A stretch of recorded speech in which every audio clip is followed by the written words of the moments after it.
Forest ഉദ്യോഗസ്ഥരുടെ പരിചരണത്തിലാണ് ചിറകരിഞ്ഞ ഒരു Krishnapparunthu. Konni divisional ഓഫീസിലാണ് കൃഷ്ണപ്പരുന്തുള്ളത്. വളർത്തിയവർ തന്നെ ചിറകരിഞ്ഞ ശേഷം ഉപേക്ഷിച്ചു എന്നാണ് ഉദ്യോഗസ്ഥർ പറയുന്നത്. വളർത്തിയവർ തന്നെ ചിറകരിഞ്ഞുപേക്ഷിച്ചു. ഒടുവിൽ വനം വകുപ്പ് ഉദ്യോഗസ്ഥർ കരുതലായി. കഴിഞ്ഞ 4 വർഷത്തോളമായി പരുന്ത് ഇവിടെയുണ്ട്.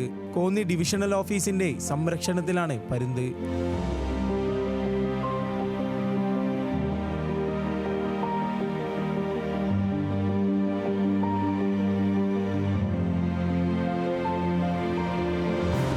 പൂച്ചയും പട്ടിയും ആക്രമിക്കാതെ നോക്കണം, ആഹാരം നൽകണം, എല്ലാം സ്ട്രൈക്കിംഗ് ഫോഴ്സ് ഉദ്യോഗസ്ഥർ കൃത്യമായി ചെയ്യുന്നു.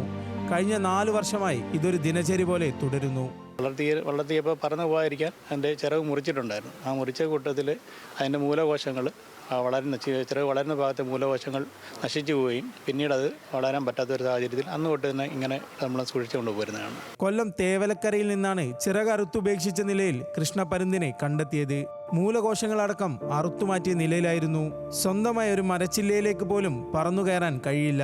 അതുകൊണ്ട് തന്നെ എല്ലാം അറിഞ്ഞ് ഉദ്യോഗസ്ഥർ കൂടെയുണ്ട്. 3 വർഷത്തിൽ കൂടുതലായി നമ്മളിവിടെ കൊണ്ടുവന്നിട്ട് ഇപ്പോഴും അത് നമ്മൾ എടുത്ത് വെക്കുന്നു. പറക്കാൻ കഴിയാത്തൊരു സാഹചര്യത്തിൽ തന്നെയാണ് ഇപ്പോഴും ഉള്ളത്. വളരുന്നതായിട്ട് നമ്മൾ ഇത്ര നാൾ നിരീക്ഷിച്ചിട്ടും വളരുന്നതായിട്ടുള്ളൊരു സാഹചര്യം കാണുന്നില്ല. മീനാണ് ഭക്ഷണം. എത്ര മീൻ കൊടുത്താലും 2 മീൻ മാത്രം കഴിക്കും. എല്ലാ ദിവസവും ഉദ്യോഗസ്ഥർ തന്നെയാണ് മീൻ എത്തിക്കുക. കാട്ടിലുപേക്ഷിച്ചാൽ അതിജീവിക്കാനുള്ള സാധ്യത കുറവാണ്. അതുകൊണ്ട് തന്നെ ഇനിയുള്ള കാലം ഉദ്യോഗസ്ഥരുടെ കരുതലിൽ ഇവിടെയുണ്ടാകും ഈ കൃഷ്ണപരുന്ത്.